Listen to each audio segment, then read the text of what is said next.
And we are live, quote unquote. This is the Sports Ethos Washington Wizards podcast with the CNC show. As always, we have Carthan, we have myself, Corbin, in the building. This is a crossover episode because both going to be on the Sports Ethos Wizards feed and on the Roundball Ramble feed because we are talking trades. That's right. This is the Washington Wizards trade guide. There's no one more qualified to speak on the Wizards and what is going to happen on the trade market than the host of this show, Carthan. So I'm going to introduce you, sir. How are you here today? I'm doing pretty good dealing with this DC weather. One day it's 65, next day it's 32. Yeah, my DC folks know what I'm talking about. DC folks indeed know what it is. I'm in Arizona. We do not deal with that, so no idea. But I definitely do feel your pain. Hope that you recover well, sir. Hopefully this hot and heavy trade talk will get it going here for you because we're going to break down the Wizards as they stand with just over a week before the trade deadline. In fact, as this drops, this is less than a week. I did not know what day it was until today. Jeez. We had some big news with Kyrie Irving requesting a trade. Madness there, which just a totally different scenario. We're not going to talk about it too much because he's not coming to the Washington Wizards, but we do have to go into what the Wizards will be doing or will not be doing here during this trade deadline season. So that brings us to our first question, which is, what is your outlook on this team pre-deadline? I think the best way to evaluate what a team might do, whether they're buyers, sellers, or the like, is to see what they've looked like up to this point. Now, obviously, we've had this show. We kind of go into what the Wizards are, what they look like. But let's get your feedback, Carthan, onto where they stand on a vibe check, not even just a record check. We know they're on a 500 team, but what do you think they are? Where do you think they are going into the deadline? I think they're in purgatory, to be completely honest with you. I mean, this 5-game winning streak they just snapped tonight versus the Portland Trailblazers had people thinking that, okay, maybe there is something here to be had because they've been playing really good ball. And even up to the first half, at the end of the first half of this game that just finished, they were playing really good ball. But to me, it's kind of purgatory looking at the teams that are slightly ahead of them and the way that they've been playing recently. It's kind of Dr. Jekyll, Mr. Hyde type of a team. One minute they look like they a championship contending team, and the next minute they look like they belong in the sweepstakes for the number one overall pick. It's that up and down when it comes to what the Wizards are doing right now. So I'd say my outlook is they're in purgatory. That's a good description. I definitely think they are in that area. Like you said, up and down. 500 team, they have a below right around 500 record, right around 500 record with their big three. So it's not like they're demonstrably better without. I don't know. You know, it's one of those things where it's like, what should they do? We know what they probably will do, you know, whether they're buyers or sellers, because we know how Tommy Shepard has operated. His teams have been aggressively mid, you know. This is what they look like. And for better or worse, this is how they've operated, which is right around that 500 line. Once the play-in tournament came, you could call them a play-in tournament team, but that's what they are, right? There's not this super high-level top-end talent that's going to lead the way. Bradley Beal's your best player, which unfortunately he is right now. You know, you're settling for, you know, 8th and 9th seed. It feels like the Charlotte Hornets back with Kemba Walker. And there's no disrespect to either Kemba Walker or Bradley Beal. They're not that superstar player. They're a star player, and that's fine. But you build around superstars, and multiple stars can make a team great. I think a star can make a team good, but it depends on the pieces around them. And from what we've seen so far, the Wizards are just there. So I'm definitely with you on that. I was going to say, I will say, when it comes to the team, it's kind of hard to, and part of the reason why I said it in purgatory is because they've never really fully played together like most teams in the league are to really know what they are. They constantly have people injured that are in their normal rotation, which means they need to put other people that's not in the normal rotation into the game, which allows them to not get the cohesiveness that you have a lot of other teams already have. So it makes it a little bit difficult to judge where they are and what they should be and what they should be doing because, like I said, up to a week and a half ago, I'd have been saying we need to sell and get some young and get some pieces to be able to put around whoever we're going to consider to be our main three or just our main folks. We know Kristaps Porzingis wants to be here. Bradley Beal signed his deal, so we have to assume he wants to still be here. Kyle Kuzma is up in the air on what he want to do. So the with all that being said, it just makes things so much more difficult. It certainly does. It kind of makes it hard to evaluate where they are. We can only go off of the track record of what we've seen, and we've seen Tommy Shepard make moves, and this is kind of where they are. So I guess with that being the case, do you look at the Wizards more as buyers or sellers in this market? I'll be honest with you, understanding from hearing what has been said as far as what Ted Leonsis is about and what Tommy Shepard has said pre-trade deadline, I honestly think that they will be buyers. Okay. There you go. I guess if that's the case, it kind of takes us right on to our next question. If there's buyers, if there are buyers and are looking to acquire some more talent to, solidify their position in the Eastern Conference race, right? Somebody has to go. So that goes to our next question, Carthan, which is, which players are most likely on the move? Well, number one player is going to be Will Barton. He's kind of already asked to be moved because he doesn't like where he sits in the rotation here in Washington. Doesn't feel like his talents are being utilized to the best of their abilities. Although he has admitted that this year has not been statistically a very good year for him in Washington. And he said that there are several different reasons why that is, but he's not here to make excuses. He's just had his stats are just not where they are known to be. He said he would like to play on a contending team, if possible. And that makes him the number one person that I see moved. The second person that I see being moved is Kendrick Nunn. I really think that they are showcasing him. I think he's getting the burn that he's getting right now because they're showcasing him, and it's something that I've learned not here recently, that when you have a traded player to a team that's been on the team less than 2 months, they can only be traded by themselves, personnel wise, but they also can be traded with other non-person assets. So cash consideration, draft picks, trade exceptions, things like that.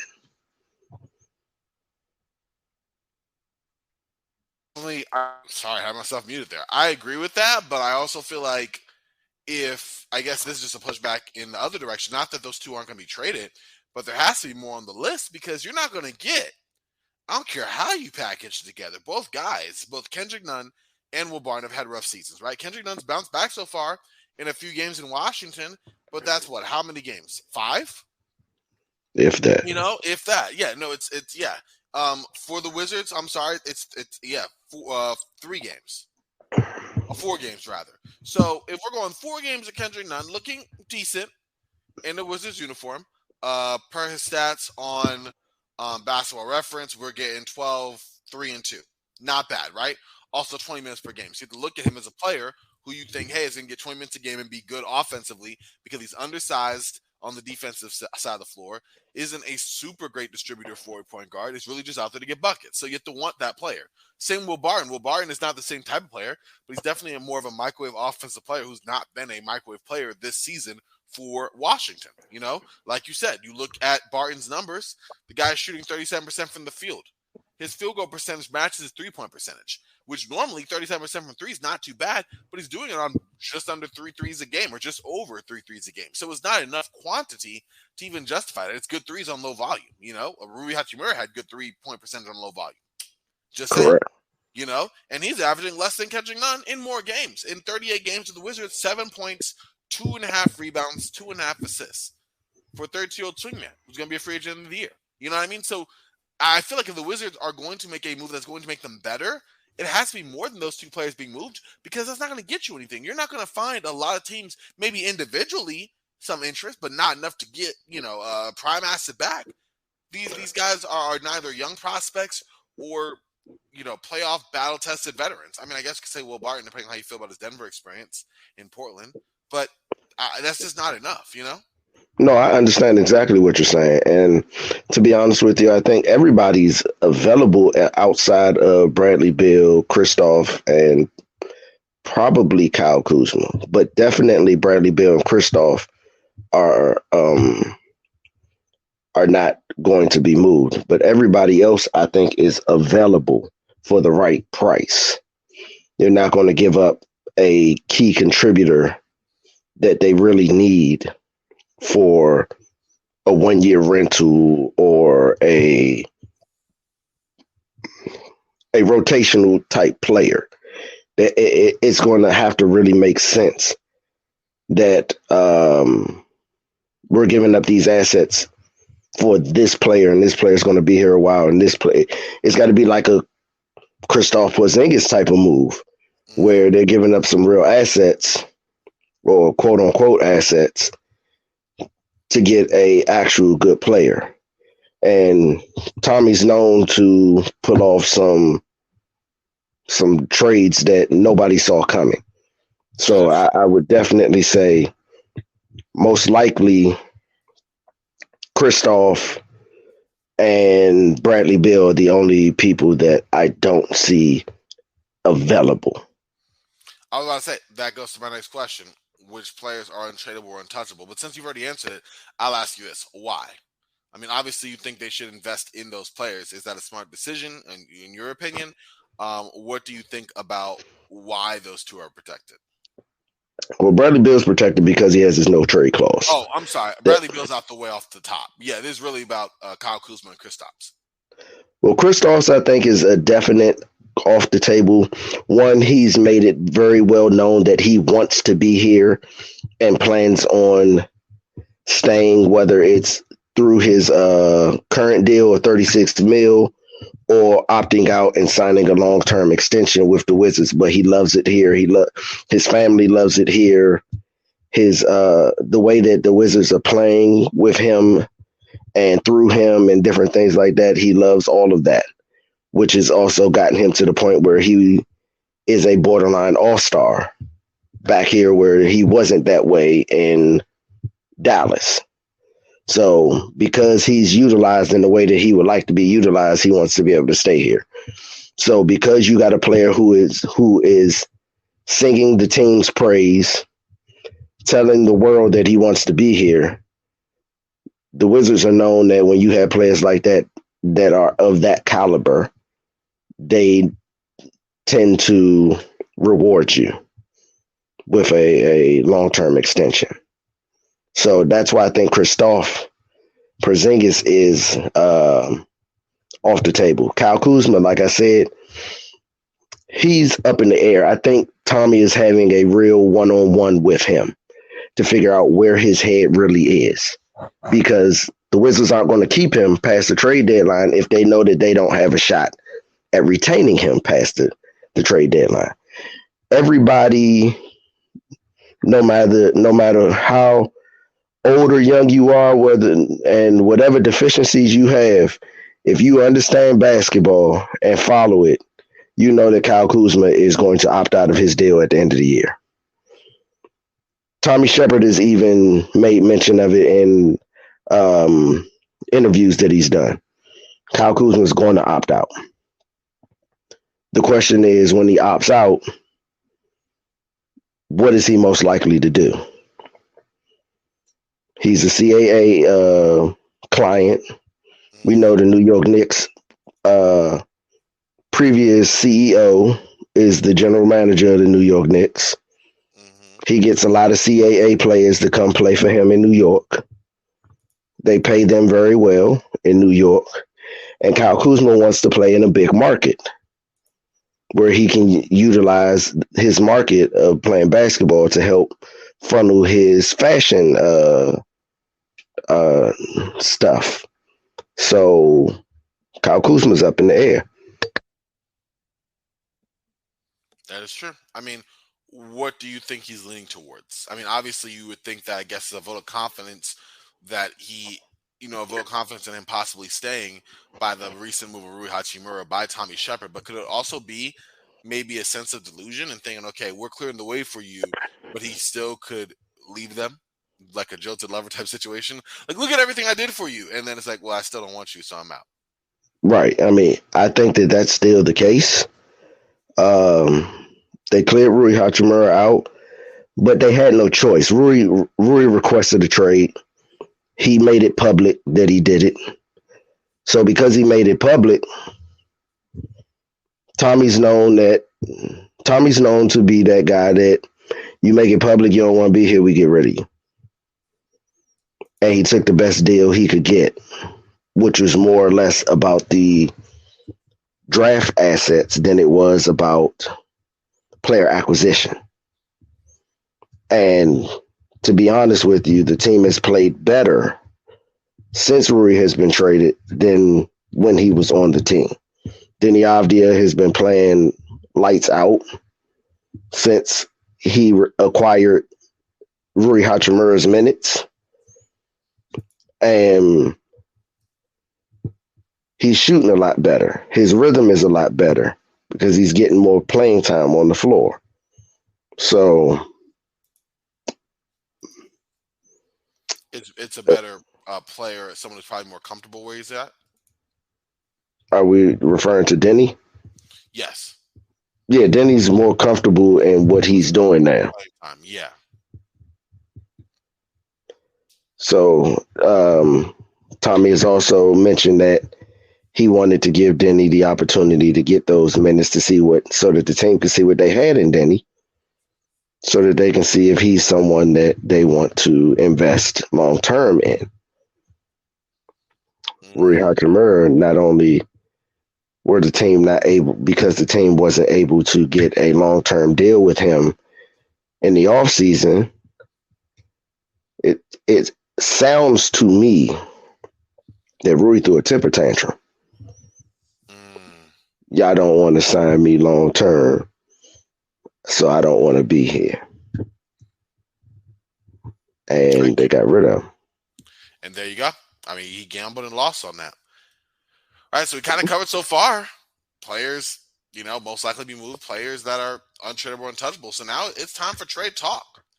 Let's get the actual trade you have that you are interested in sharing, the one that you've seen that you have approved. What's one you look at, you're like, you know what, I think this works for the Washington, and maybe works for the other team too.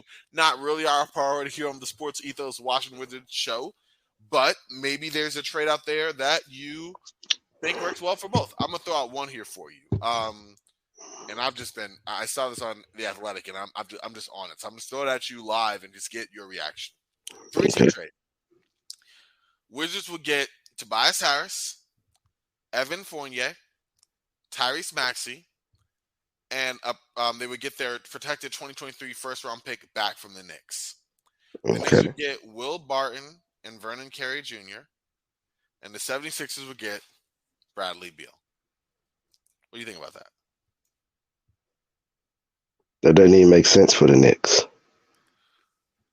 Honestly, that's not one that works really well in the Knicks' favor. I was just happy to see a 3-team trade come to pass. I think for the Knicks, the only thing they get is to get off of Evan Fournier's contract, which includes an $18.9 million salary for next season and a $19 million team option for 2025. So you get off that money, you give the Knicks more flexibility in free agency. That's going to cost you. It just is what it is. Right now, you're paying a guy $18.9 million in salary to not play. Right.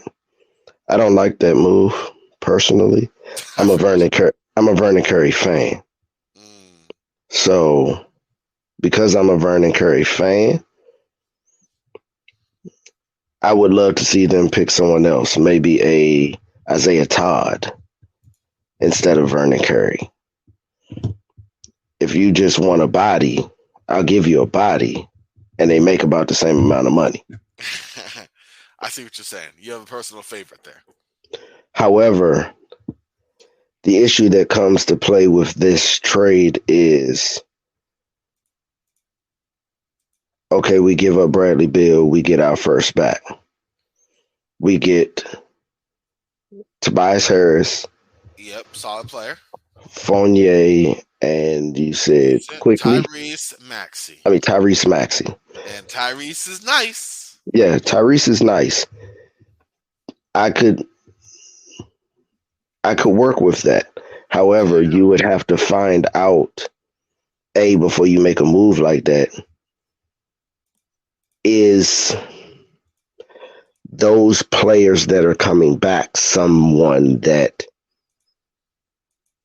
A, Kyle Kuzma, or B, Kristaps Porzingis wants to play with and be built around with.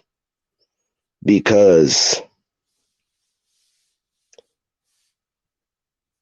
if not, then you have the potential to have a fallout down at the end of the year where you go from, hold on. No, I get where you're coming from. You go from having a solid 3 to no 3. And it can send you into a full-fledged rebuild without expecting to go into a full-fledged rebuild. But if you go into a full-fledged rebuild, what better player than to build around than a Tyrese Maxey, who's been amazing for Philadelphia and might be what the Wizards have done? Because when's the last time the Wizards have gone to rebuild, period? We're going to go back at least a solid decade. And they do, however. That wasn't by accident. I mean, even that wasn't on purpose. That was probably by accident, that rebuild they did when they got John Wall.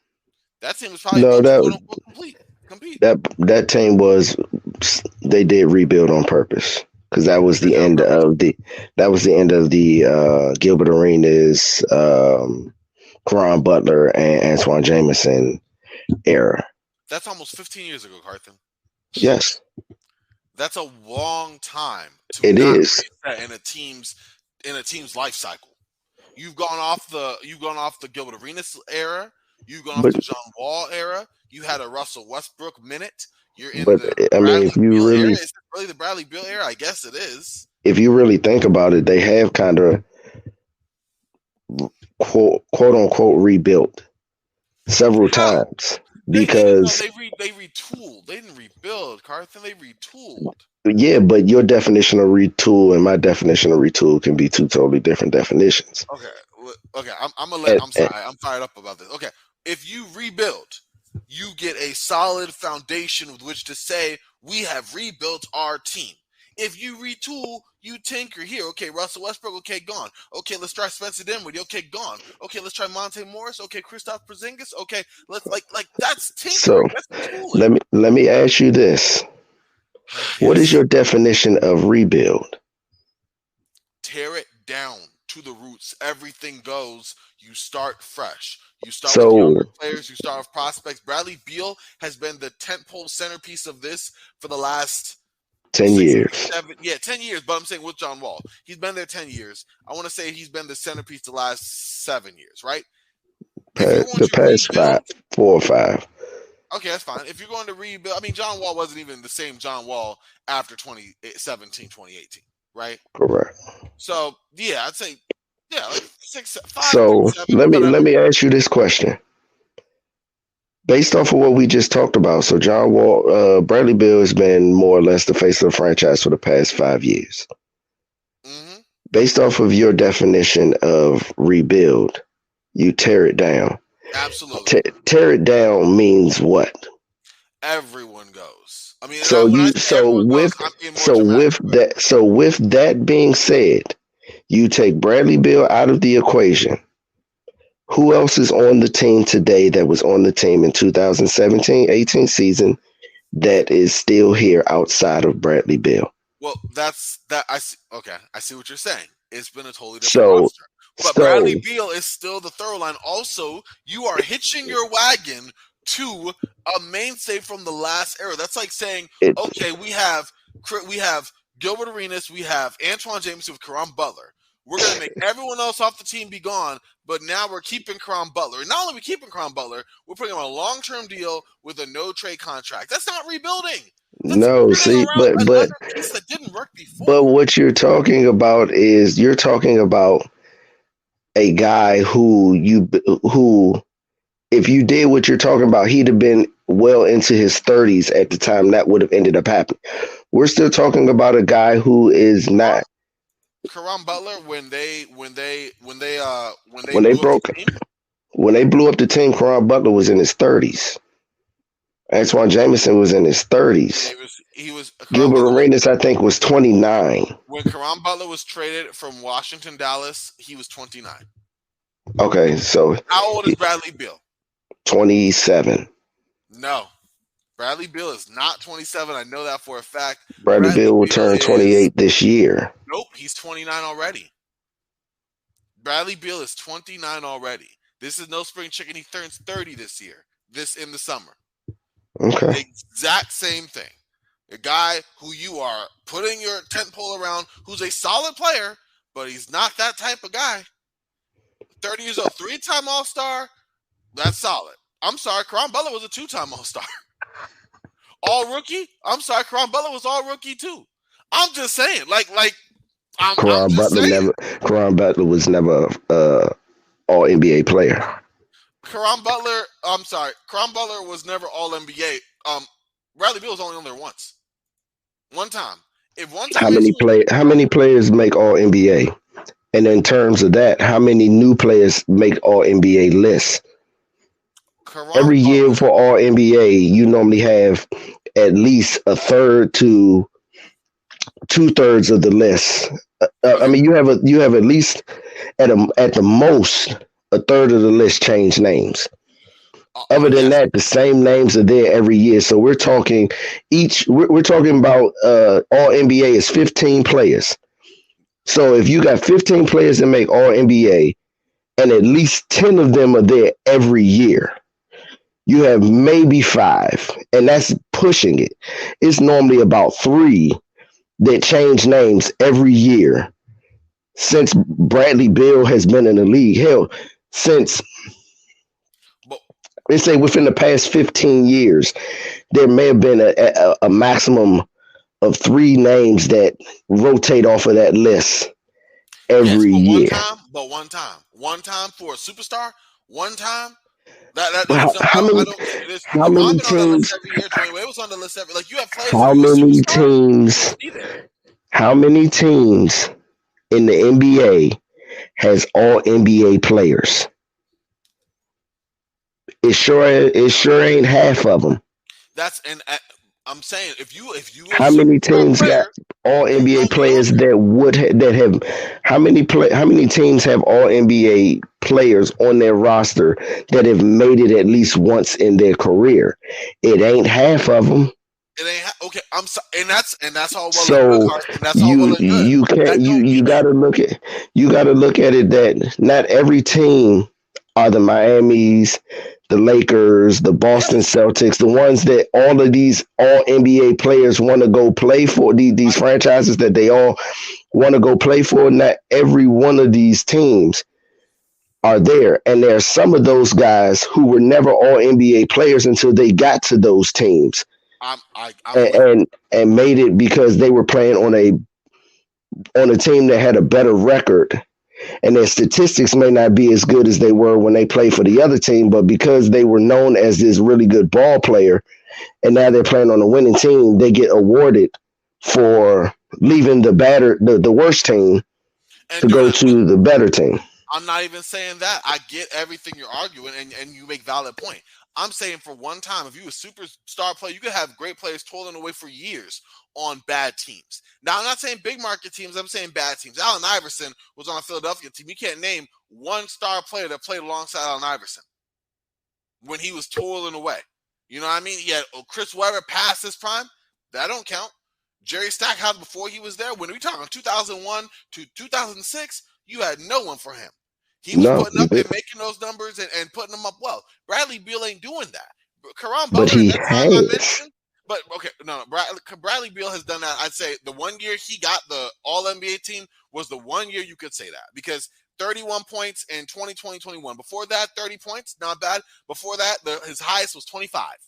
So Okay. 16, 17, 16, 20, 23, 22, 25, 30, 31, 23, 24. Now, I remind you, the dude is 29 going on 30. You're paying him 43 this year, 46 next year, 50 the year after that, 53 the year after that, and 57 at 2026, 2027. The guy is going to be 35, and he's going to pick up that player option.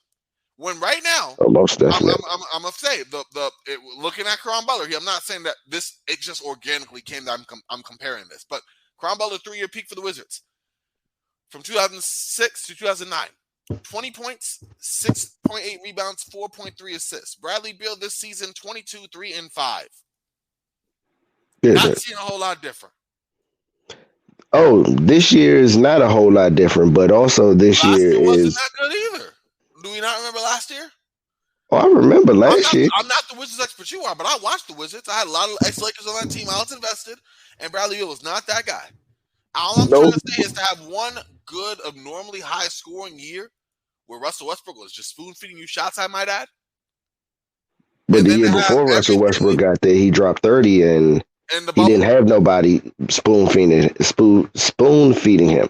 Now, I don't want to sit up here and make it seem like, oh no, his team was horrible. They didn't have their record was horrible. They weren't much better the next year, but he got all NBA. He was scoring. Yeah, that's because they made the playoffs. That was the only reason he made All NBA. But I mean, I don't want it to be seen as I'm this great Bradley Beal. He's the greatest person, because that's far from the truth. I've made it known that Bradley Beal has not played up to the level of the contract that he currently inherited when he signed that deal. He hasn't played anywhere close to that. However, we're talking about blowing it up versus we're talking about a definition between of rebuilding. Rebuild and retool. And rebuilding doesn't have to mean that you have to get rid of all of your good players and be the league's worst NBA team in order to rebuild. Rebuilding means you get rid of people and get new people, and by that definition, outside of Bradley Beal, you can say that they have rebuilt, and they are better now than they were when they did blow everything up a few years ago. I disagree. When I say this, Carthan, we're hashing out right now. I love it, because when you rebuild, you bottom out. That's normally what happens when you build, and then you are in play for a top prospect in the draft that will build you up. If you are retooling, and that's what this is, because your main centerpiece is the same guy you've had for the last 5 years, who, by the way, he's the centerpiece now, but he's actually been with you the last 10 years because he was with you alongside John Wall, and that got you to the second round, one time? So all this time, along with John Wall, and then move John Wall, now Bradley Beal, we've seen this dance before.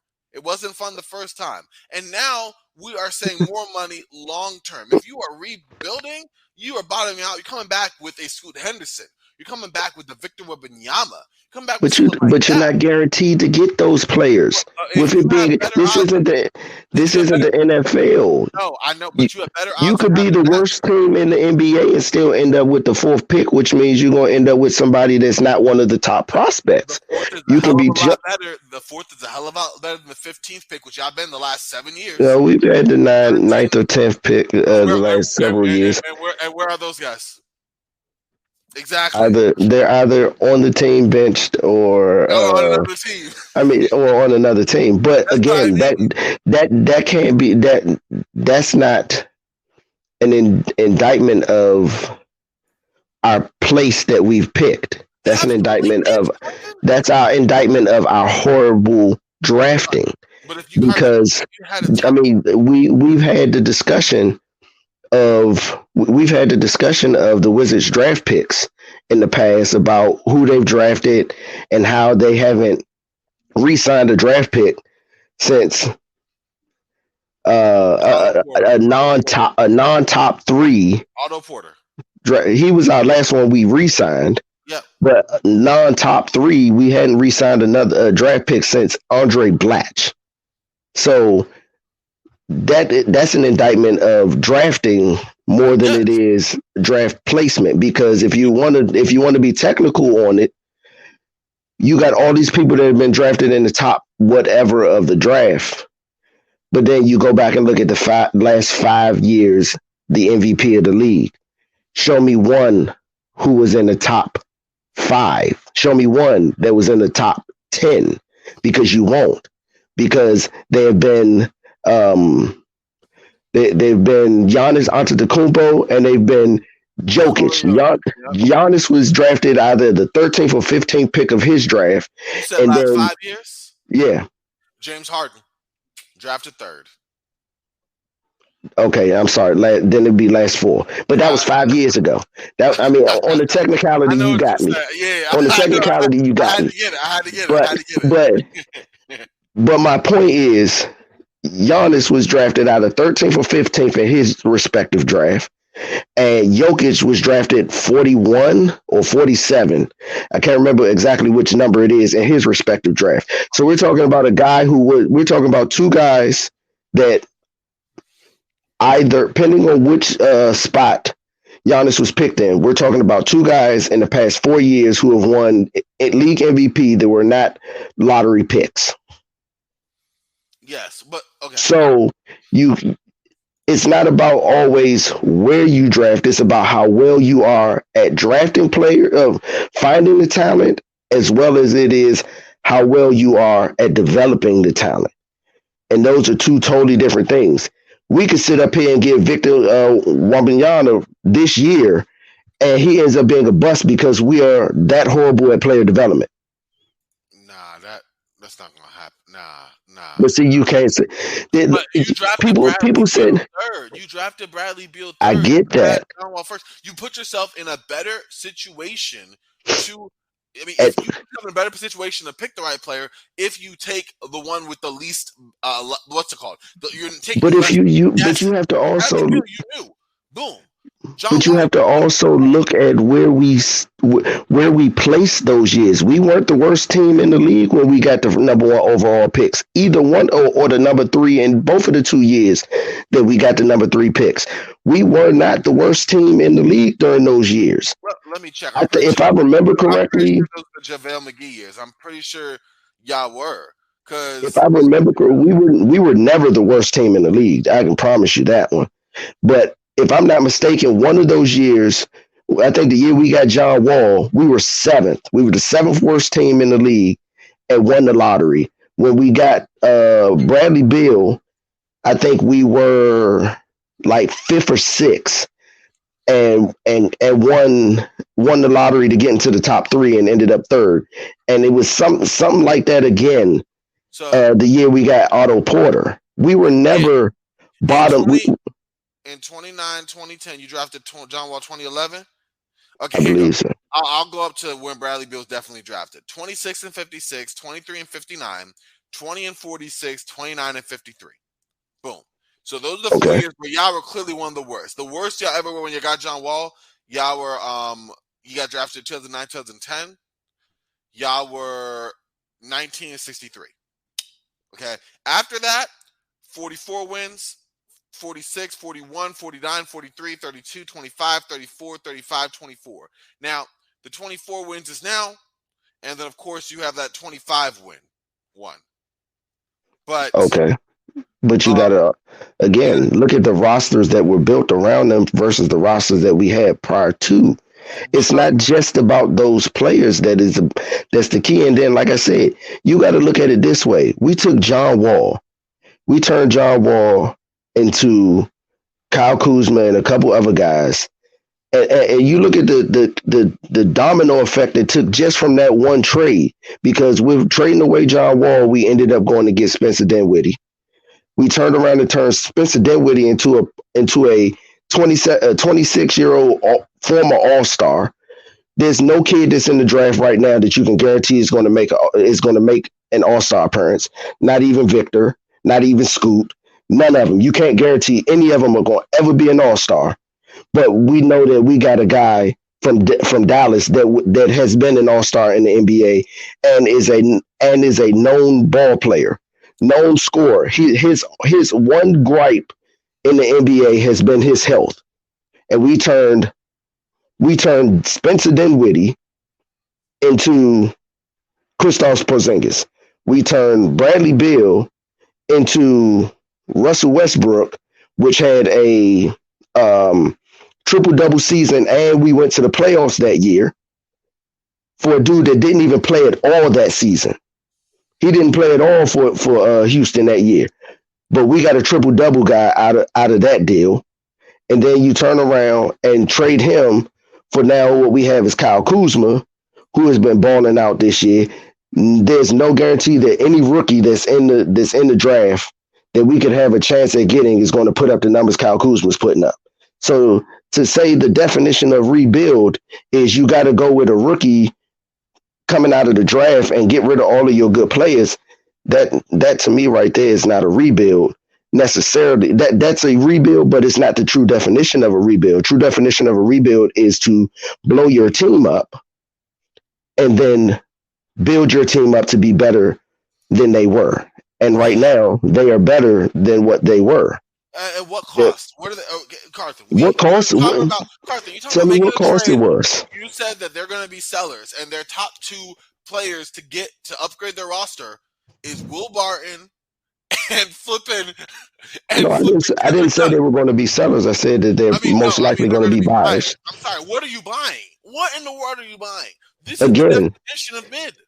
Again, it's all about what they're getting back in return, because I guarantee you, much back Will Barton and Kendrick Nunn. Listen to what I'm saying. It depends on what they're getting back in return, because if they are getting something of substance back, you'll see a Denny Avdia and a Daniel Gafford or somebody along those lines get put into a trade to go wherever, because of the fact that they're getting something back of substance. They're not going to give up key players for someone's trash. I understand that, but Carthan, it's not like the Wizards actually have treasure on their bench. Gafford and Avdia is going to put what type of player? Let's just try a little thing here. What's the best possible player you think would actually say, "Yep, we'll take Denny and we'll take Gafford back"? For like the Nets aren't taking that for Kyrie. That's like a poo-poo platter. I'm giving a star that's available. The Bulls aren't taking that for Zach LaVine. No, but again, I don't know a team that's going to look at that and go, "Yeah, we want that." But again, Kyle Kuzma technically is exactly. But again, like I said to you before, I said the only two that I believe that are untouchable right now is Bradley Beal and Kristaps Porzingis. I said Kyle Kuzma is somebody that they want to keep, and they've made that very well known that Kyle Kuzma is not available unless you come and knock their socks off.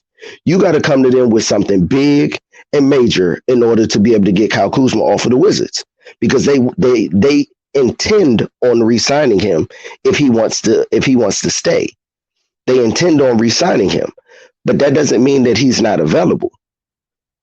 Kyle Kuzma is our biggest trade asset. That's without being said.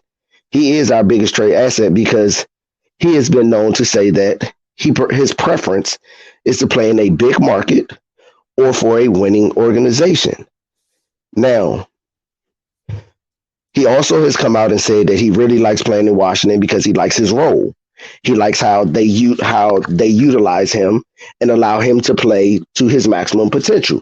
So, knowing that this player is willing to go and wouldn't mind going, if somebody came to them with a big blockbuster type trade, they will strongly consider taking that trade for Kyle Kuzma if it is going to benefit the Wizards and put them in a better position than they are currently.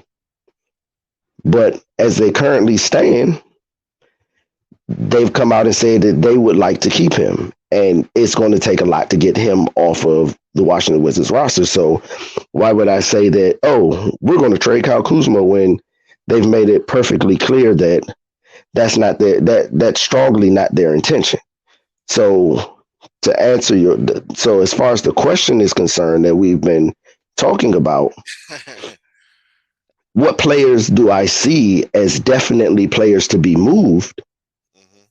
Those are two players that I definitely see that are available and most likely will be moved. The rest of the team can go as well. They can put way more of those people in there. Johnny Davis could end up being traded. Good. Again, I don't know. I mean, they invested the 10th pick in him. I don't know if they've given up on him yet or not. I don't know if they see him as someone that could turn into another CJ McCullough. Because if you go back and look at CJ McCullough's stats, his first 2 years in the league with Portland, you would have called him a bust too.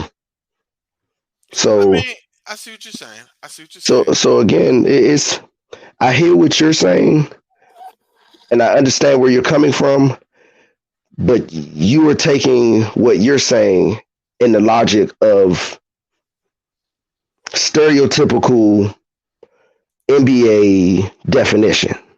Yes, that's what and I don't take things in stereotypical anything, because you have to broaden your horizon and look at the entire picture of what's gone on in order to say, okay, here's the true definition of whatever it is.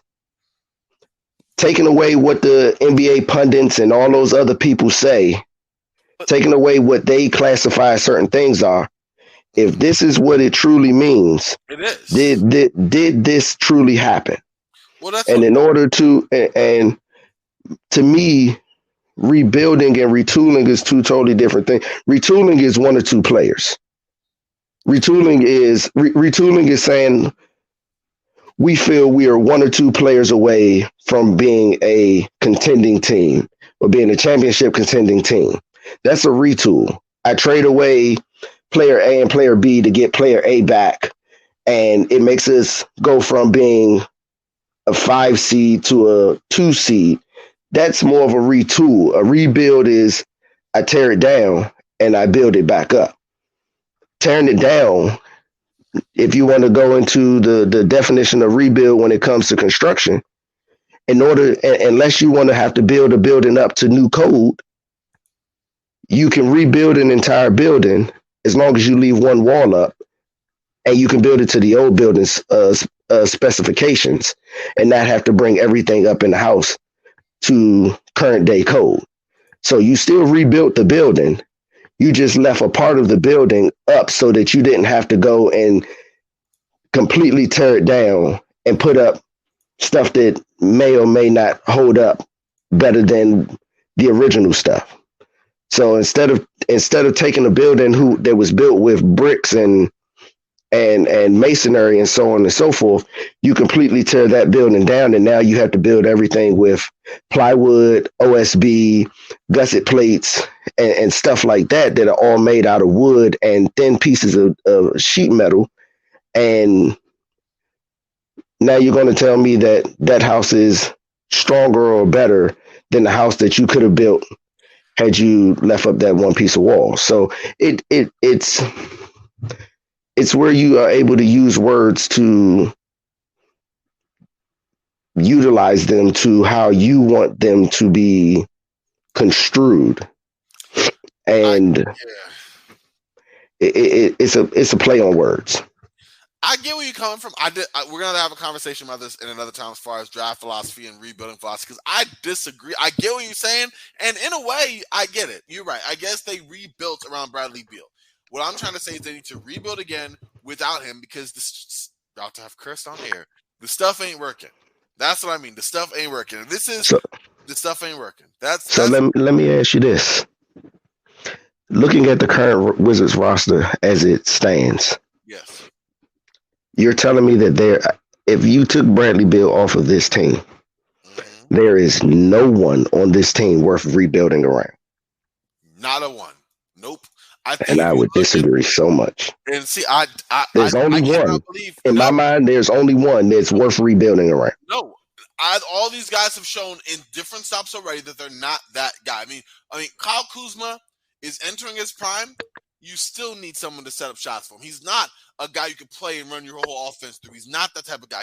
He's not the guy I'm talking about. Nope. Kristaps Porzingis, we've seen this in New York. We saw this in Dallas. He can't play well with the co-star that's better than him. He definitely can't play as the main guy. He's not even available enough to be that. But you can't even. But see, both of those guys. But see, this year he has been available.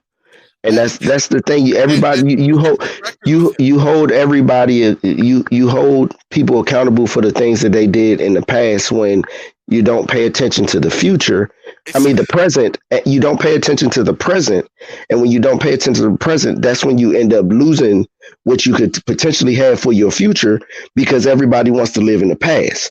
Let's call it for what it is. He's a good but not great player. That's what he is. Kristaps Porzingis is a great player. Around him, you are in what? No, he's a great player in Washington, Carthan. Because not another. But that's all that matters. No, that's all. Oh my God. That's all that matters because you want to sit up here. The reality of it is, there's only like 5 players that you can put pretty much anywhere and say this guy is that dude. I'd say LeBron, the LeBrons of the league, the Tatum, those guys would fit anywhere.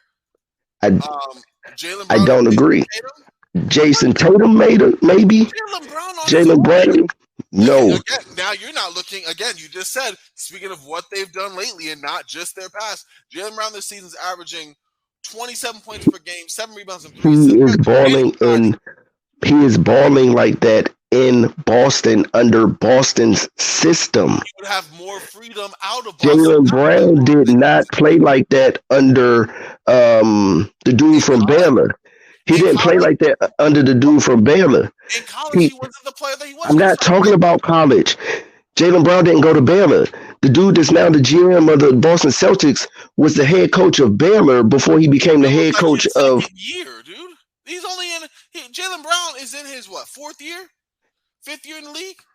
Jaylen Brown. Jaylen Brown been in the NBA a decade. Bradley Beal's been in the NBA a decade. You got faith in him. Jaylen Brown's been in the NBA 6 years, or this is 7th year. Every year he's gotten better. Well, he took a step back last year. 6 points per game. 6, 14, 13, 20, 24, 23, 27. So with Jaylen Brown, like I was saying, he is doing what he's doing in this type of system. So everything is about fit. You can be the best player in the world, but it still has to be about fit, i.e., LeBron James. LeBron James is considered one of the greatest players ever. And even with a guy like him, with the Lakers that you all currently have, y'all have a worse record than the Wizards do. And it's not because LeBron James is a horrible player. It's because the fit around him is not what is needed for him and a team with him on it to succeed. So everything is about fit. It's about who you put around people. It's about how you build things to make things work out in its favor. That's why I said to you, Jaylen Brown is doing what he's doing because the coaching staff has built a system and the front office has built a team that allows them to be able to thrive at what they do best. Not everybody is destined to be great everywhere just because in their very first spot they're putting up all NBA type numbers. That doesn't mean that they could be traded today and he's going to go somewhere else and still put up these type of numbers. because if he don't have the supporting cast like they do in Boston, if he doesn't have the particular co-star like he does in Jaylen Brown, it doesn't mean that he's going to put up those type of numbers. But here's the So thing. Brown is a star. Like, Brown isn't your Bradley Beal. I think Brown could do this independent. Brown could do more with more. Like Bradley Beal needs less to do. Bradley Beal needs less responsibility. You can give a guy like Jaylen Brown more. He can take on more. He's a better defender. He's been able to create his own shot. He's somebody who's grown as a player. I get what you're saying, but Jaylen Brown is not a system player. Make no mistake about it. Yes, Boston makes him look good, but he is coming to his own on his own. I'm not disputing that he's not a good player. That's not what we're disputing. No, what we're talking about here is he is put into a position with the supporting cast he has around him to be able to thrive the way that he is thriving. It's no different than any of these other star players that have gone on to other places and have not been the guy that they were before. And then now everybody's screaming, oh, he peaked, he this, he that, he's not doing what he did before because, oh, he's not that good and this, that, and the other. And that's quite the contrary. The reality of it is the two rosters are two totally different rosters. The basketball is a team sport when it all boils down to it. Bradley Beal, the year before Russell Westbrook got to Washington, Bradley Beal was number one in possessions of being double teamed. He was number one in possessions being guarded by the other team's best defender. Why? Because he didn't have any talent around him that would be able to keep them from doing what they were doing to help their team succeed and Washington not to succeed. He had nobody else around him. Like I said, when you got a team where you're starting your two-way players on your starting lineup when you're completely healthy, you don't have players around you. No matter how good you may be, you don't have those guys that can be in the corner, those dead-eye corner three-point shooters like Boston has. You can't double team them because everybody on their team is capable of shooting threes and they knock them down. Boston's number one in three-point percentage in the league for a reason because they knock down their threes. They take the most three-point shots in the league because they knock down their threes. But because of that, if you turn around and try to double team Tatum or you try to double team Brown, they dish the ball out to one of those other three guys or their other co-star out on the perimeter, and they're knocking down the shots. Therefore, you can't double team them. You can't play other styles of defense against them because they have the talent around them that says, if you do, we're going to kill you with those guys because we're making you go into defenses where it is favorable to us because we can do that. I see what you're saying, man. I don't know. It is the very reason why your squad is not doing as well as they should. It's the very reason why your squad, all you hear them talking about is we need shooters. The reason they need shooters is because LeBron would be able to thrive in a better situation if he had knockdown shooters around him because they could not double team him and clog up the paint because they know that the guys that you have on the floor can't hit the three-point shot.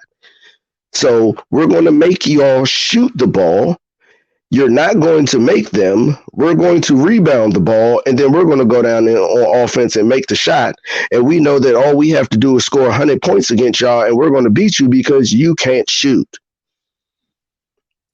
It's the logics of basketball and the logics of scheme. You can't sit up there and do something that you're not good at. When you try to do things that you're not good at, you're going to fail. And if you put players in certain positions where they don't have what they need to succeed, they're going to fail. And that's all I'm saying. I'm not saying anybody isn't that good or any of that other stuff. I'm not saying that Jaylen Brown is not that dude or any of that other stuff because Jaylen Right. Brown's a beast. I Yes. wanted them. I wanted Washington to trade Bradley Beal for Jaylen Brown when he was talking about going to Boston because I knew that he would be comparable or better than Bradley Beal because of his defensive prowess. But again, that doesn't mean that if they made that trade, that Jaylen Brown all of a sudden is going to start beasting out and doing way better than he did because he still had to come back to Washington and play with the same squad that Bradley Beal was playing with, which was not a good squad. Like I said, you could put LeBron James on the Wizards of 3 years ago, and they're gonna have a worse record than what they have now. When your starting point guard is Raul Neto, who can't even see the floor for the Cavaliers right now, and Oh you're wow, starting not like that. and your starting small forward is Matthews that played for Houston now, who is a two-way guy for us, and our big man. I can't even remember who our big man was at the time. It might have been Thomas Bryant. It might have been. I think that was the year we were starting Alex Lynn and Robin Lopez and them at center and stuff like that. When you got a squad like that, you're not gonna win. I don't care how good you are. You could be that 30-point per game scorer and your team still ain't doing squat. I get what you're saying. You gotta have ball players around you. And that all goes back to what we talked about with drafting. And it all goes back to putting a roster around people that make them able to thrive. Like I said, Bradley Beal, if there was some way that Washington could trade for Russell Westbrook again without having to give up Kristoff or Brad or Kyle Kuzma, Washington would be a playoff squad because Bradley Beal needs that type of dominant point guard. Somebody that teams fear coming downhill, which is what he's had his entire career when they both were healthy. Because John Wall, when he was healthy, he coming downhill. Teams are already scrambling to try to stop him, and then he dish it out to Bradley Beal where he is at his best at catch and shoot. Same thing happened with Russell Westbrook. A point guard that comes downhill that everybody respects when he comes downhill. They know they got to try to stop him. They got to pinch in to stop him, which leaves Bradley Beal wide open for him to do what he do best, catch and shoot. Bradley Beal's not the greatest dribbler. But if you know that about Bradley Beal, then you can't then you don't hold him accountable for what they try to make him do because of the talent around him. If Russell Westbrook was still on the team, Bradley Beal wouldn't be getting the ball like he do now. He wouldn't be in clutch situations. He wouldn't be the one holding the ball and dribbling. Russell Westbrook would have the ball. John Wall would have the ball. They would end up getting downhill, find Bradley Beal when the teams are scrambling. One pass straight to him or a swing pass that goes via somebody else to Bradley Beal for him to knock down the tray. I don't know, man. Oh, excuse me. No, you're good. I need that because I feel like this is an interesting discussion. We've already gone over an hour and change, and I'm no closer to being convinced.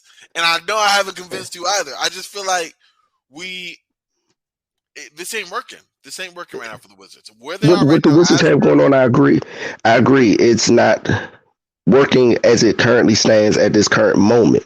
The only one left to change is Bradley Beal. Carthan, you said yourself, everyone else has been moved. He is the only one that's left of the group that was there.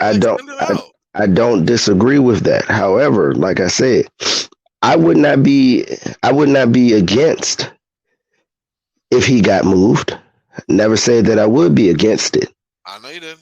However, what I'm saying is if you take a look at even just 2 years ago, where they were 2 years ago versus where they are now, they rebuilt that team from what they had 2 years ago. What they had pre-Russell Westbrook, there from a 2-year span, there's still only one player on that. I'm sorry, two players on that team from that previous roster, and that's Gil and Bill. That's it.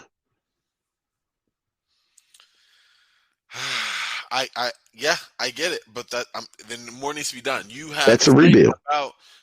You have rebuilt around one player. That rebuild is not working. Like you, I will admit this. You said a rebuild. You're right. Everyone else is going to go on, but Bradley Beal. But guess what? That did not work.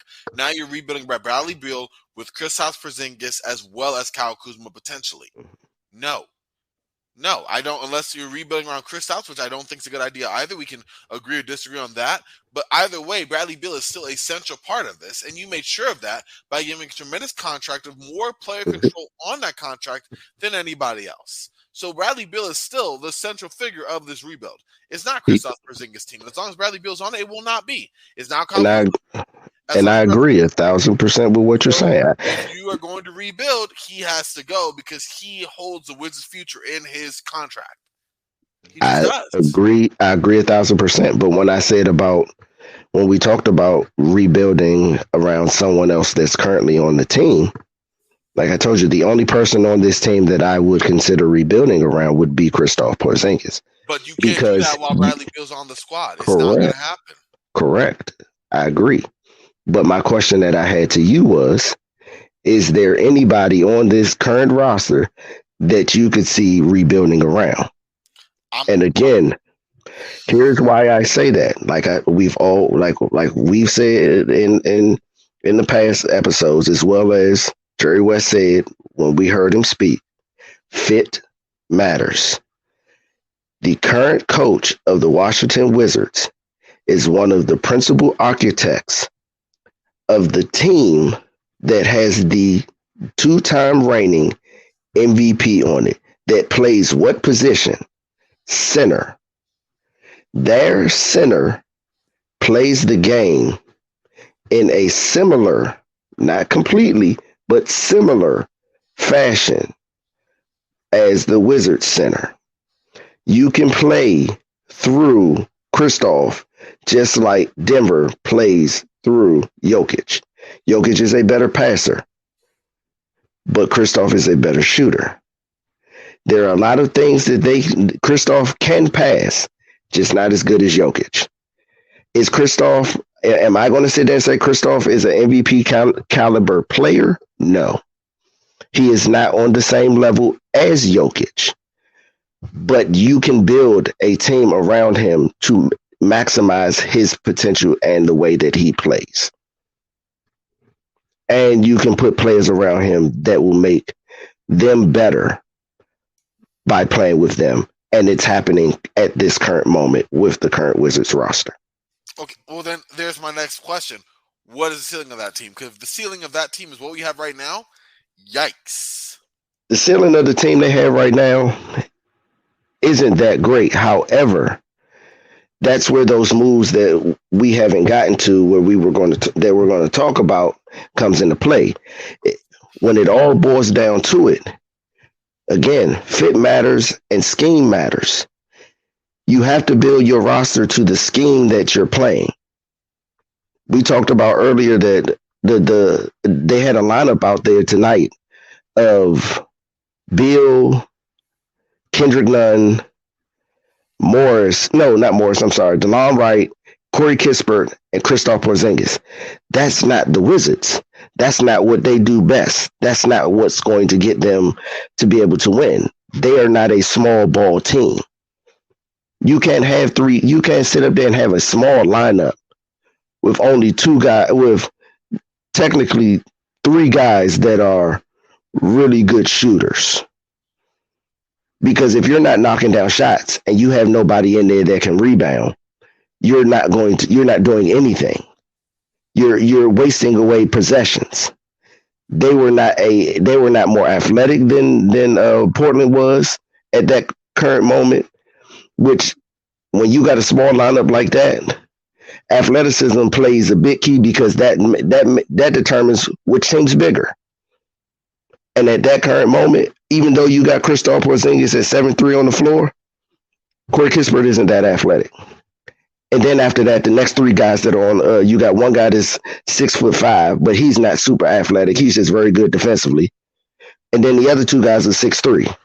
So you went from being having a advantage of playing big to then going super small with no athleticism, and the other team takes advantage of the fact that you went super small with no athleticism.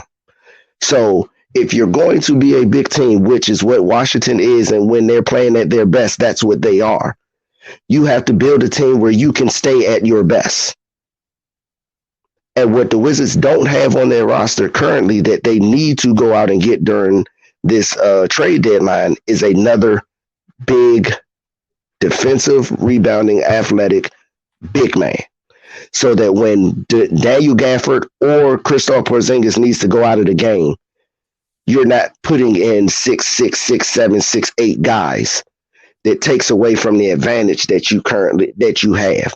You can then spread the minutes out between the power forward and the center spots between Daniel Gafford, that other big man, Kristaps, and Kyle Kuzma, which keeps you with at least two people on the floor at every given moment over 6'10". That's a lot of size. I will give you that. I'm gonna say we're gonna have to. I'm gonna put a pin in this one because I have a lot more talk about Kristaps and whether or not he is the person to trade for. But I mean, not the person to trade for, the person to build around. But that can honestly be its own show. And I think that's gonna be a good idea for one. So we're gonna go right on because we could argue about this for another hour and a half. It's Friday over here. We could, and we have fun doing it. We love this stuff. But let's go into what you teased, the trades. Let's go into your. You said you had one trade specifically that you had outlined. Let's lay that out. Okay, so one person that I've been keeping my eye on, and I watched their roster, and he is somebody that is, I know, on the block. He has an expiring contract. So trading for him not only would fill a need, but it will also give the Wizards the bird rights of him if they want to bring him back. So the deal that I have is not a big deal, but it's an effective deal. It kind of goes into the lines of when the Wizards traded for Daniel Gafford and Hutchison. That wasn't a really big deal, but it ended up being a big deal because of what Daniel Gafford became. And it's a coincidence because when we play against this particular team, him and Daniel Gafford go at it because they both are uber athletic dudes that he brings the best out of Daniel Gafford when they play against each other because he's somebody that can jump with Daniel Gafford. So with all that being said, my trade that I have is the Washington Wizards trade Isaiah Todd and the 2028, which is, it's the pick that I chose, but of course we can debate on which second round pick we're going to use, but the 2028 pick swap with Orlando. So Isaiah Todd and the 2028 pick swap with Orlando, second round pick to the Charlotte Hornets for Nick Richards. Interesting. I mean, that does. Nick Richards has had a solid season in Charlotte. It's been a year from HE-duckable hockey sticks for Charlotte, but just in general, if we're looking at Nick Richards on his own, the guy's been solid. I mean, this season averaging 8 points and 5 rebounds a game, 62% shooting, and just under 18 minutes of action. So he's been really solid. 25, 7'4" wingspan. Not the greatest wingspan to height ratio there, but a solid above the rim athlete.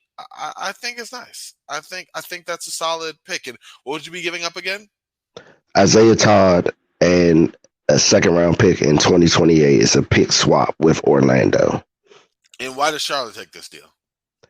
Charlotte takes this deal because they are very heavy on centers right now. They have a first round pick that they drafted in Mark Williams, that they drafted that they need to give minutes to. And when he has gotten minutes, he's played very well. And I think the last I saw, he's been playing a lot more here recently, whereas Nick Richards have been getting less and less minutes because they are utilizing the fact that they are a team that's not playing well this year and allowing Mark Richards to get some much needed experience out there with on the court, and they're playing him more, and they continue to play Plumlee. They continue to play Plumlee, but then Plumlee's backup has been Mark Williams.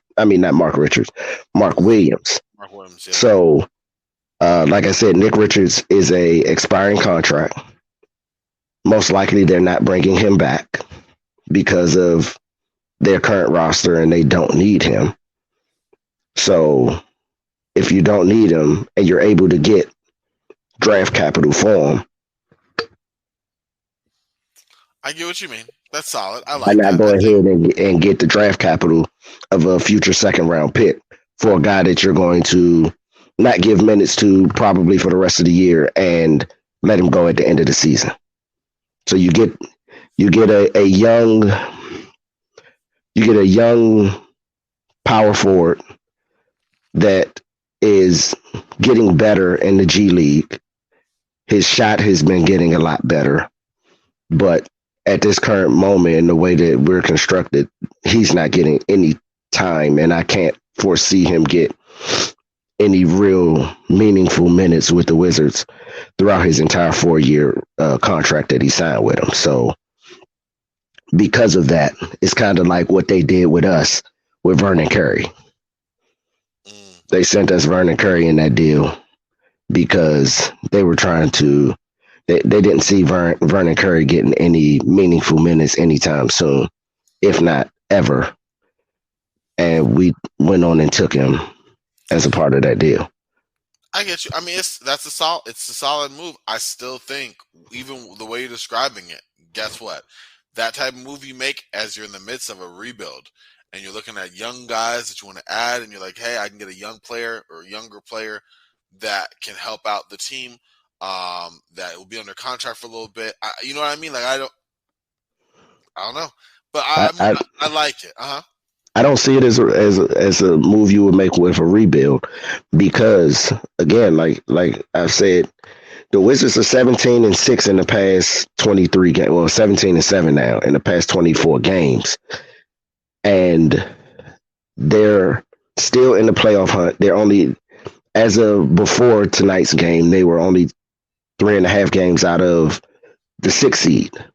So it's not like they're like way out of the playoff race. They can make a couple key moves and end up catching Miami for that 6th seed. So it's not out of the realm of possibilities for them to go on another win streak like they were currently on. And all of a sudden now they're in the thick of really the playoffs with only being 3.5 games out of first place. I see what you're saying. So that's another reason why you say, oh, they're in purgatory, because they can see the light at the end of the tunnel. It's not like there's no light at all, and yet they're still trying to be contender. I mean, they're still trying to be winners. They're not far off from being not even in the play-in, but being full-fledged in the playoffs. Okay. So a move like that, like, bolster your front court a little bit. Right. It's a booster to give you some more length and some more height in your second unit that you don't currently have.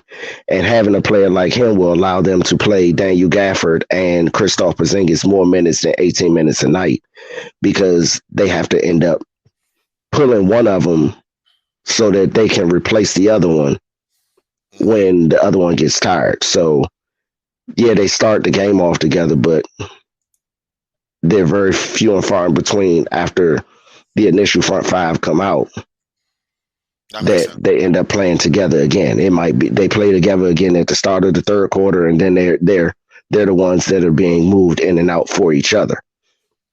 That way, if they bring in a guy like Richards Richards will make it so that they can continue to play Daniel Gafford and Kristaps Porzingis together. And if Daniel Gafford gets into foul trouble, you don't have that big of a drop off bringing in Nick Richards to stay in with Kristaps Porzingis, because now you're substituting a 6'11" guy, a 6'11" uber athletic, defensive minded rebounding guy for a 7-foot defensive minded rebounding uber athletic guy. It keeps Kristaps out of this from having to be a center. Yeah, banging that spot, being more of a stretch big.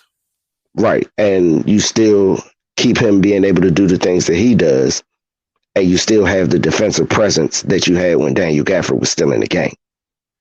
And the reality of it is that when Daniel Gafford, and the last I heard, and this was probably two or three games ago, when Daniel Gafford and Kristaps Porzingis is on the floor together, they are a plus 88. It's pretty good. That's pretty good. Can't argue that. The numbers don't lie. I get you on that for sure. Well, Kristaps doesn't have to be a defensive. He doesn't have to be the big defender and the big man and try to play on the perimeter and be that pick and pop or pick and roll guy, and you do it all big man on the floor. He doesn't have to be all that. He can be what he can do what he does best. He's a great help defender at the basket.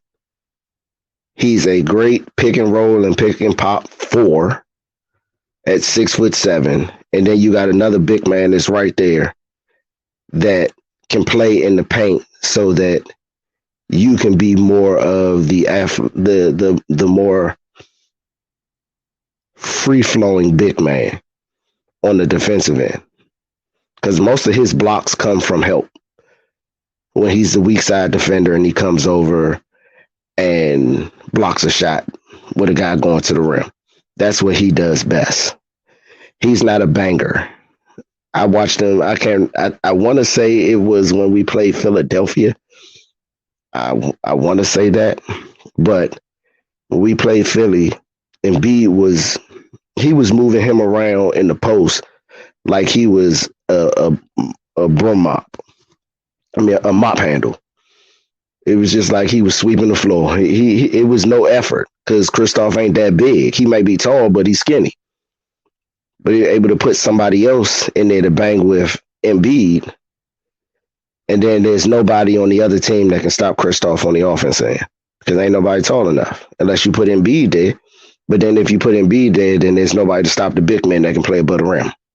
So it puts him in a catch-22. Do you stop it? Oh, you have to pick which one you want to choose, the spacing or the inside play. Correct. Which is what the Wizards was doing to...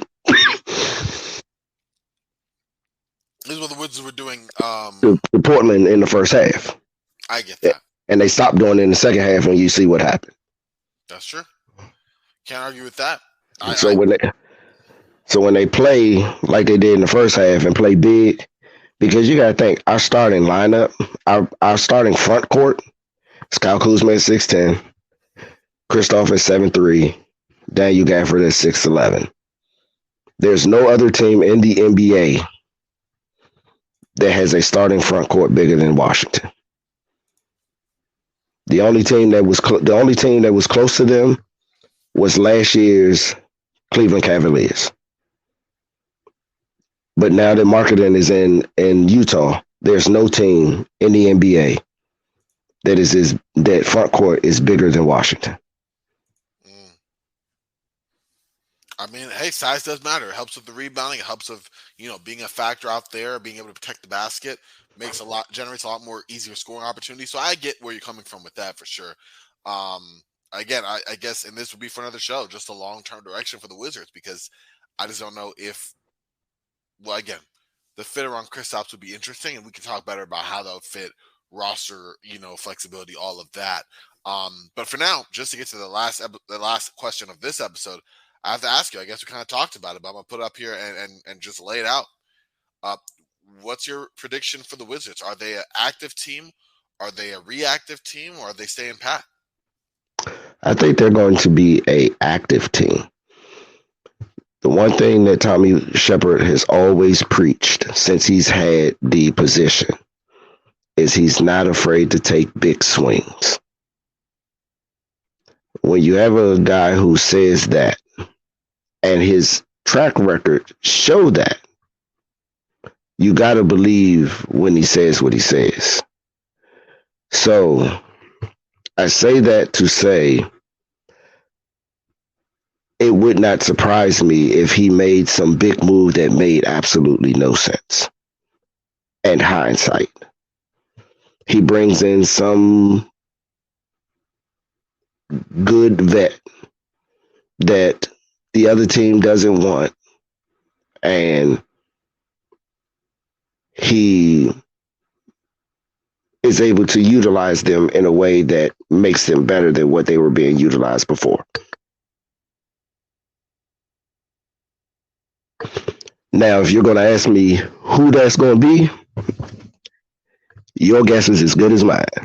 I like that. But I mean, there are players that are out there that are pretty good players.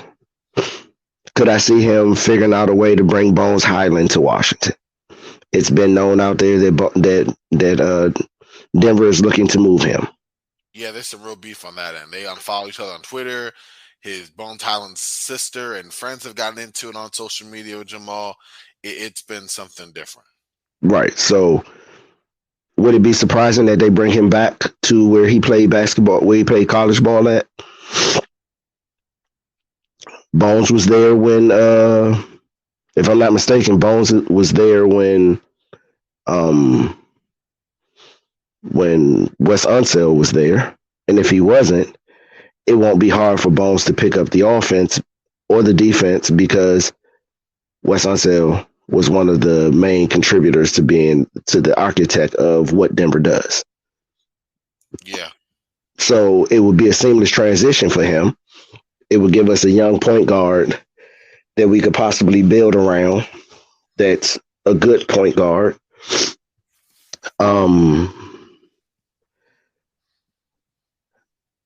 I could see Washington trying to go and get James Wiseman. Golden State has been you hear it out there, them talking about looking to possibly move James Wiseman. He has not been the player that they were hoping that he would be. There have been several mentions of all three of the young guys of some sort between him, Kuminga, and Moody. I can see Bradley Beal pushing for Moody because of their ties to Bradley Beal's AAU team.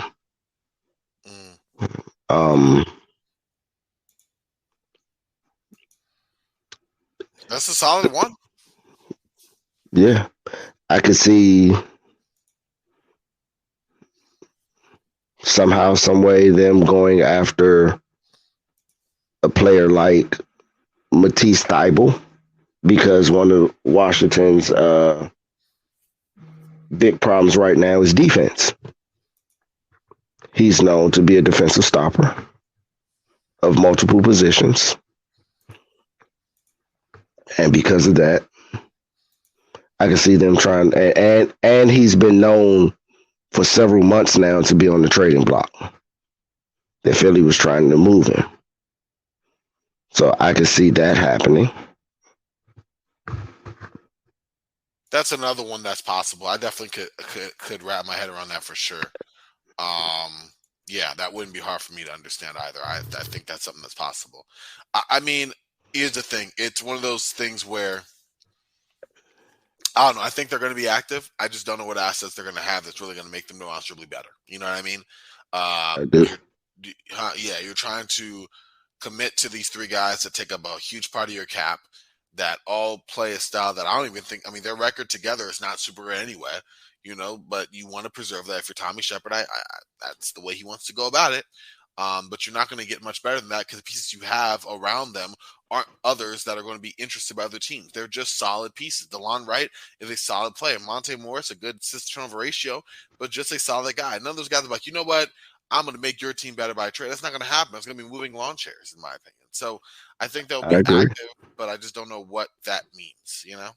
Yeah, I'm with you. And like I said, I'm not I'm not going to sit there and be like, oh, the Wizards got tons of assets because they don't.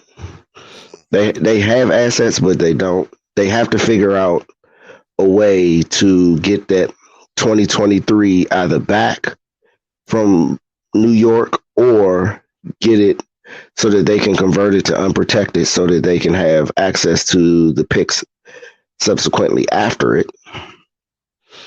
It's got to be one or the other. And if they're going to move Kyle Kuzma, it's going to have to be for somebody that can produce in ways that he can. And hold on. Yeah, I mean, yeah, they are going. He's going to have to do that. I just don't know if that person's out there to make that And happen. what I can see kind of goes back to a trade that you kind of mentioned that can kind of be kind of um, modified a little bit where Kyle Kuzma ends up in New York. Washington does get that pick back from New York and somehow made where they're able to get work it out where they end up getting someone like Tobias from Philadelphia because Philadelphia wants him and that money gone. And you can add if Tobias is on there, it's all about getting the other two teams to equal the money to the whatever the maximum team of the other team is, and you can turn around and utilize Evan Fournier and Kyle Kuzma and Will Barton that come up to a large sum of money and be able to utilize moving those three players around to kind of maneuver things where Philadelphia can get rid of Tobias's contract, which is what they want to do. Because I think that if Washington was able to, if they had to move Kyle Kuzma and replace him with Tobias Harris,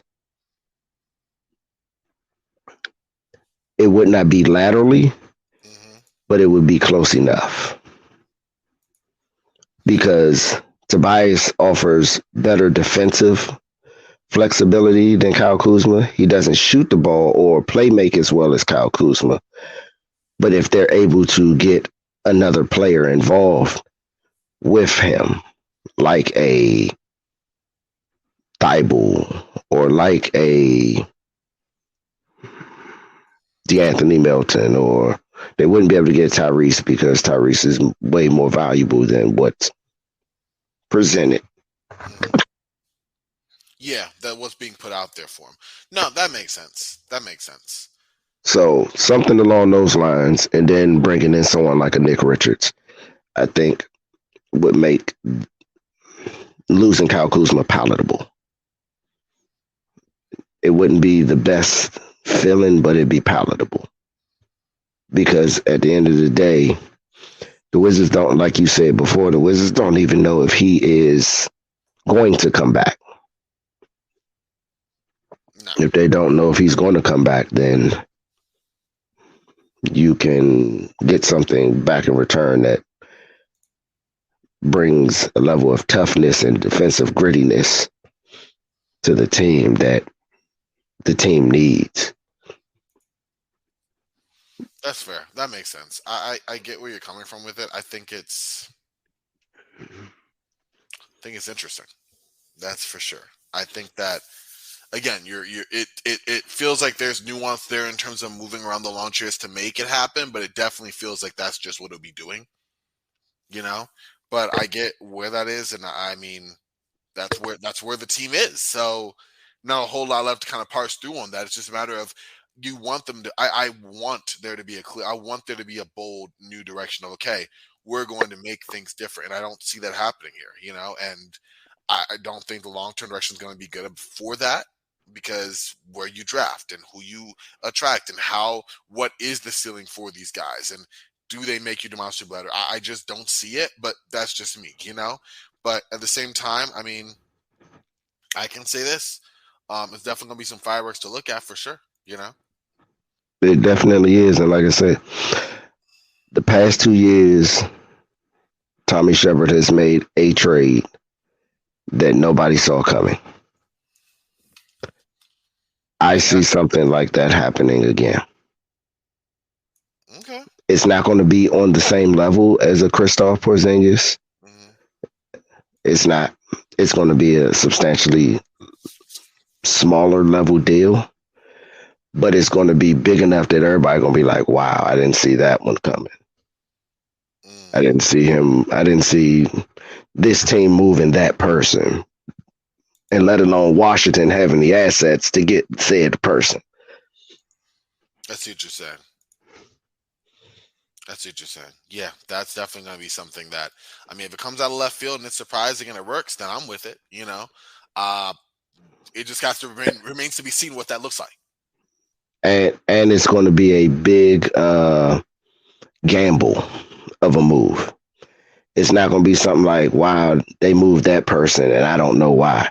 It's going to be more or less like, wow, they moved that person and Washington went and got that person and they're always hurt. I don't understand why they got said person because they're always hurt. Washington has always been really good medically with dealing with players and injuries and all that other stuff. If they were not good at anything else, they've always been good at dealing with player injuries and making sure that they stay healthy.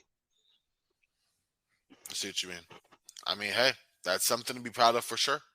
If you're gonna have anything that you can hang your head on, I mean, I don't know.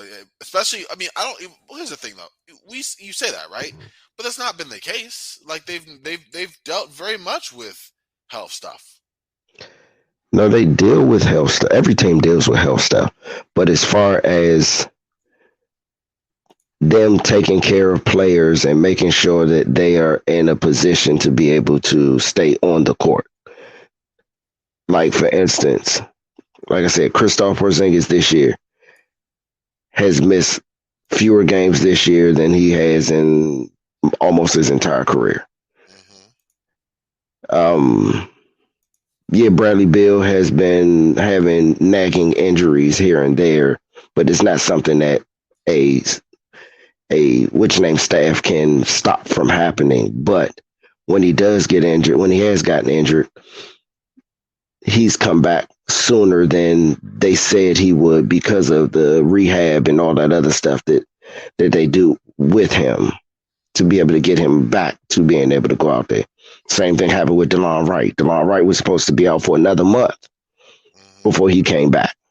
But because of the regiments that they have with the medical staff and the sports science staff, they're able to maximize their treatment to get them back on the court quicker than what was expected of them.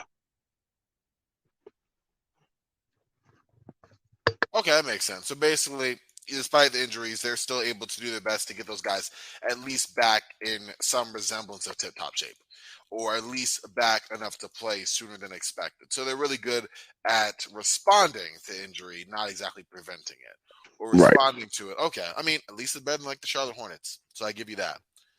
But wow, listen, folks, this has been almost 2 hours of team roster construction debate. I want to say at certain points. Didn't have a whole lot of fake trades in this one because honestly, let's be real. We already said it. We already know where the Wizards are probably going to go. There's not a whole lot of shuffling you can really do. At the end of the day, this is more or less the roster that they're wed with. I think that's not great. Carthan doesn't think it's great either, but is willing to defend it enough. And I think I made for a fun show, and it's going to make for some fun future shows because we'll be having this debate here for shows to come. But For today, that's a wrap. I kind of want to throw it to Carthan. Sir, it has been a pleasure as always to have this entertaining, stimulating conversation with you, sir. Where can the folks find you to potentially have their own debate? You can find me on Twitter at Carthan NBA. I'm there all the time. That's your best bet to be able to reach me. We can talk anything you want to talk about when it comes to Wizards basketball in general. I love to have conversations. I love to interact with anybody. As you can see, like me and Corbin we have very healthy debates. And if you got something that you want to debate about, I'm more than willing to have a healthy adult debate with anybody. You can also find me on Sports Ethos Wizards. You can look up there. I'm normally the one that's posting on that Twitter feed. So if you send something there, it'll come to me as well, and I will have no problems with having conversation with you there as well. We enjoy it. We definitely promote it, appreciate it, and everything else like that. So if you got something you want to talk about, let's talk. If you got something you want us to talk about on the show, please DM us. That's the best way, because then you know we're not going to miss it. We love to sit up there and have discussions about some things that we may not even have thought about having a discussion about. But if you want to hear it, we'll put it in the show. So you can reach me at either one of those places. That's the truth. He's not lying. We will. You name it. We got another fun mailbag coming up. We get some really good interaction last time for Carthan on that. I'm excited to get a new batch of questions to throw and try to stump our Wizards expert. Well, just kidding. That's not what the goal is to do. But just to have some fun with it. So definitely make sure to do that, because it definitely makes us better. Being able to interact with others makes it better. Healthy discourse, good debate, great conversation. That's what this is all about at the end of the day. Basketball, right? That's what we like talking about. So definitely make sure to check Carthan out there. Listen, if y'all want to follow me, y'all can do so on Twitter at CorbinNBA. Again, if you're so inclined, on Twitter at CorbinNBA. Also on Instagram, same thing. Definitely appreciate, much like Carthan, just good conversation. Being able to go in on how we feel um about players, teams, strategy, all of that. You saw what we did. Me and Carthan are tight, and we disagree fundamentally on several different things when it comes to the building of this team. And yet, it's still good to have this back and forth and try to understand viewpoints, or not, and try to get your point across. But either way, I think at the end of the day, when you're trying to have good conversation around hoops, it's nothing better than that. Like we spent almost 2 hours on a Friday night, late on Carthan's side, talking Wizards basketball. We know we both of us know damn well they only got three. I'm sorry for that, but both of us know very well that they don't even got a whole lot of moves to make. And yeah, we found 2 hours to talk about the entire Wizards. Like, that type of stuff is what we do. So definitely make sure to check us out there on Sports Ethos as well. Have a lot of great stuff, not just us, but just in general. So go on Twitter at Sports Ethos Online, sportsethos.com. That's SPORTSETHOS, everything there. But listen, y'all, it's been a blast. It's been a long one. I hope y'all enjoy this. For Carthan, for myself, we are Frosty. Y'all stay frosty. And as always, go Wizards.